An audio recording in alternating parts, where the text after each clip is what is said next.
Primeiro, acho que para vocês é muito importante, porque para quem está chegando é muito importante, porque dá um apanhado geral sobre um pouco de fisiologia da reprodução. E para quem já assistiu, sempre dá uma forma de revisar algumas coisas que a gente sempre está aí imaginando e pensando sobre a fisiologia da reprodução e sobre aquilo que a gente faz quando a gente está pensando. Na realidade, quando a gente pensa em fisiologia da reprodução, a gente tem que lembrar que já são mais de 60 anos em que o eixo neuroendócrino foi dissecado de uma forma a gente compreender um pouco melhor de como é que ele funciona. E na realidade, apesar da gente ter entendido, a gente não entendeu de forma absolutamente integral, né?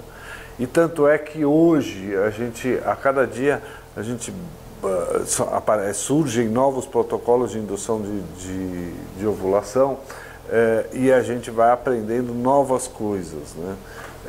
Principalmente naquilo que diz respeito a recrutamento folicular, que a gente não sabia, e hoje a gente faz protocolos de monoestimulação, de dual stim, quer dizer, um seguido do outro, e consegue resposta, estimulação no meio de um ciclo, quando a gente tem pacientes com câncer de mama e a gente consegue resposta. O Renato tem trabalhado aí com a ideia de 3 estímulos e parece que isso também funciona. Então, na realidade, a questão das ondas de recrutamento folicular, elas ainda não estão totalmente desvendadas, né, apesar de mais de 60 anos em que o eixo neuroendócrino foi descrito, né? E aí a gente tem que pensar um pouquinho qual é o processo, o que a natureza quer, né? E a natureza, ela não quer nada que não seja exclusivamente manter uma espécie na superfície da Terra de forma a que ela se perpetue, né?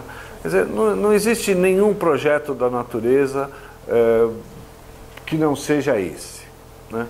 A perpetuação de uma espécie na superfície da Terra. Ingrid, pode deixar a luz acesa um pouquinho, isso é só... Depois tem uns outros vídeos que eu acho que vale a pena apagar, né? Mas é verdade, sim. Não, mas é por causa da filmagem. Então, vamos imaginar que a gente tem que ter uma série de coisas que o organismo feminino ele tem que passar, né? Então, ele tem que produzir uma quantidade de óvulos, e isso ocorre até a 22ª, 24ª semana de gestação, em que você define qual é o seu patrimônio de folículos que cada mulher vai ter, né? Então, é fundamental que eu tenha uma produção de óvulos bastante adequada. É fundamental que eu tenha um desenvolvimento sexual secundário, quer dizer, eu preciso ter mama,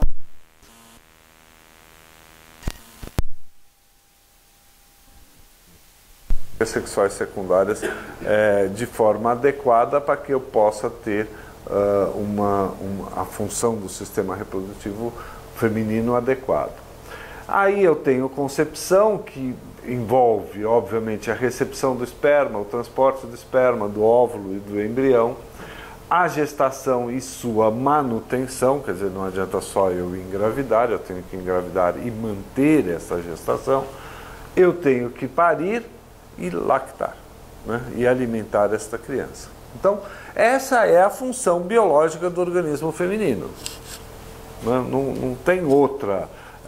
A gente pode pensar que depois a gente foi sofisticando, porque a gente adquiriu uma série de habilidades posteriores, né, de pensar e de cognição, mas do ponto de vista da natureza é isso aqui que a gente precisa, né? Produzir óvulos adequados, produzir a parte hormonal adequada, conseguir ter uma função anatômica adequada, conseguir manter essa gestação, conseguir parir e conseguir amamentar, né?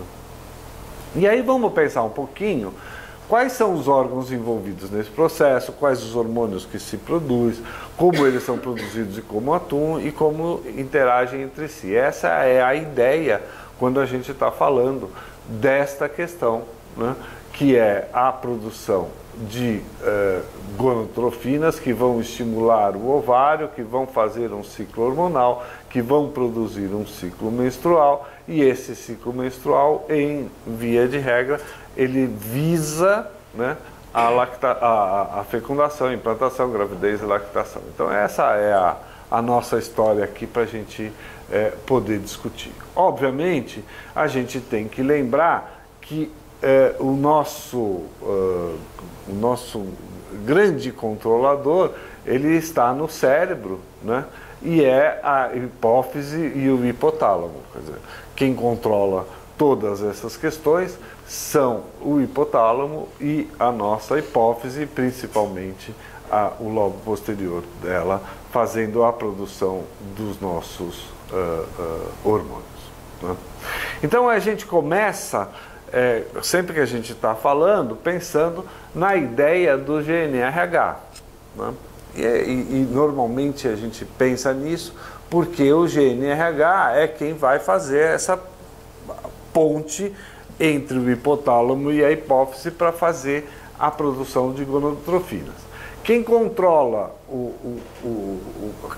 quem é o principal controlador do GNRH é o estrogênio, né? Quer dizer, se eu tenho um excesso de estrogênio, o GNRH aumenta. Se eu tenho pouco estrogênio, o GNRH aumenta, né? Ele está sempre fazendo um feedback através do estrogênio, fazendo com que ele aumente a sua secreção, faça a sua secreção, mas quem vai definir o que é liberado ou não é a hipófise, né? Então, o estrogênio está lá, está agindo, ele está mandando, ou dizendo que ele está baixo ou que ele está alto, né?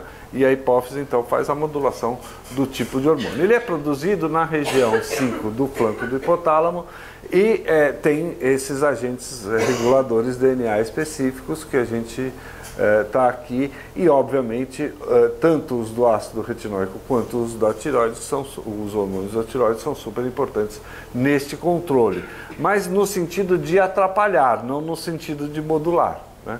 Quer dizer, se a hipófise estiver errada, você vai ter uma anovulação, mas é uma forma de interferir negativamente no processo, né? O GNRH hoje, para a gente, é fundamental a gente ter esse conhecimento, né? Um sujeito ganhou o prêmio Nobel em 1977, Andrew Victor Schauble, que justamente por ter desvendado este mecanismo, né? Então, para vocês terem uma ideia da importância disso para a gente do ponto de vista reprodutivo, mas também para os urologistas, porque os análogos de GNRH têm uma ação tanto para um grupo quanto para outro super importantes. A partir do conhecimento deste decapeptídeo, né, que você consegue então fazer tanto os agonistas quanto os antagonistas que hoje nós utilizamos direto em reprodução, né? Então, vocês vão ver, quem está chegando aí, que a ideia dos agonistas e dos antagonistas, né, estão em todos os ciclos, tanto no sentido de você, quando está pensando em agonista, né, de você fazer o trigger ou fazer um bloqueio prolongado, né? Então, o que é um agonista? Ele tem uma ação semelhante à ação do GNRH original, com a diferença do tempo de ligação nos receptores. Porque o GNRH, ele vem pelo sistema porto-hipofisário, chega na hipófise, né, faz a sua ação, ele tem uma meia-vida de 5 minutos, né, e aí ele libera do seu receptor. O agonista, ou os agonistas que nós utilizamos, tipo Leuprolide, tipo... nossa, vem o nome comercial e não vem criptorelina, todos os agonistas, eles têm exatamente a mesma forma de agir, né? Eles têm uma mudança no decapeptídeo, um deles é mudado e a meia-vida então dele muda, né? Dependendo do tipo, ele varia até 20, 25 vezes a força de ligação no receptor do GNRH. De tal forma que ele faz um primeiro flare-up, quer dizer, ele quando se liga promove a ação do GNRH, né, e depois ele não solta, fazendo com que os seus níveis de gonadotrofina caiam porque o receptor não está livre para nova ação, né? Então, esta é a forma por isso que você usa isso para tratamentos prolongados de endometriose, ou usou isso para tratamentos prolongados.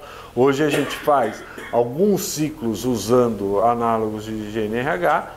Antigamente a gente fazia todos os ciclos usando análogos de GNRH, hoje a gente faz apenas alguns, e são aqueles em que você quer baixar o processo inflamatório causado pela endometriose. Então, nessas situações, você faz um protocolo longo, tá?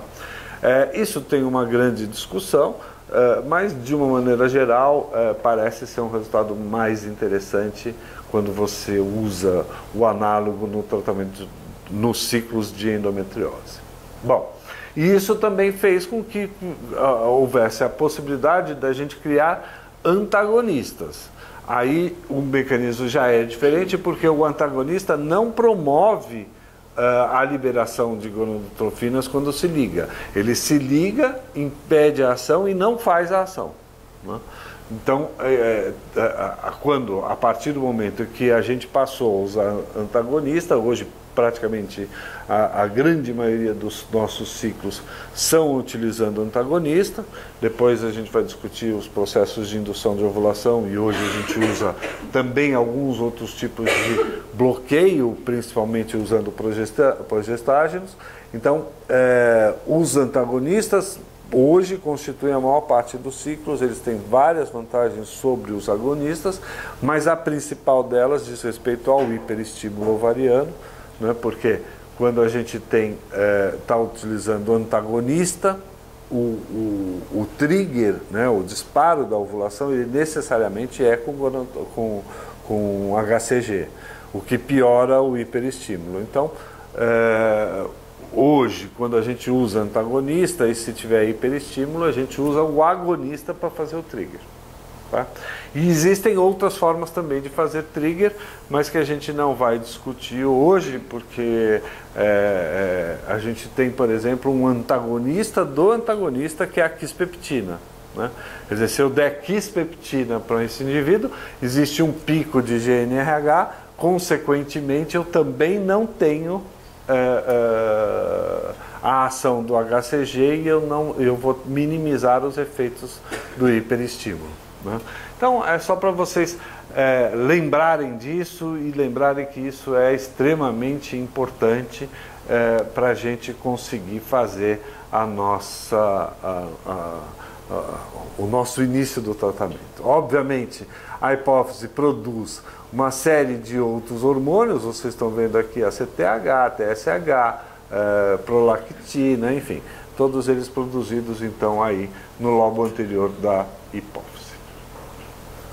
O FSH, o GNRH, é uma molécula pequenininha que age no sistema porto-hipofisário, dura 5 minutos e sai fora, né? O FSH não, porque ele é produzido na hipófise e vai para o ovário, né? Então, para que ele tenha essa ação gonadal, ele tem um peso molecular maior, e ele pode se ligar à globulina para poder fazer o transporte sanguíneo, porque senão não tem como uma molécula ficar solta no sangue, assim, ao Deus dará.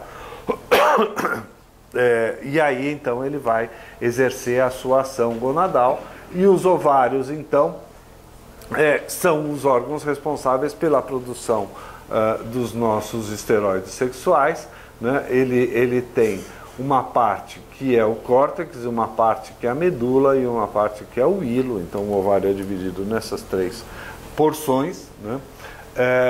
Onde a gente tem aqui a produção de folículos no córtex, né? Na medula a gente também tem a produção de esteroides sexuais, inclusive de testosterona, o que exerce um papel fundamental. É super importante depois da menopausa, né? Porque você tem ainda uma produção hormonal. Mas, para a gente, do ponto de vista prático, o que importa é o córtex, porque é aqui que a gente tem os nossos folículos e as nossas células germinativas. Tá? Então, obviamente, a grande função do ovário é a produção hormonal, tanto de estrogênio quanto de progesterona, e a liberação de um óvulo que permita uma gestação, né? Só para a gente lembrar, olha lá, ó, aqui a gente tem o hormônio estrogênio é produzido no ovário pelas células da granulosa, é um hormônio esteroide, é carregado por proteínas plasmáticas, tem excreção renal e metabolização pelo fígado, é um mecanismo de receptor nuclear, né? E exerce uma resposta à ovulação e à produção de caracteres sexuais secundários. Isso é só um resuminho para a gente lembrar, né?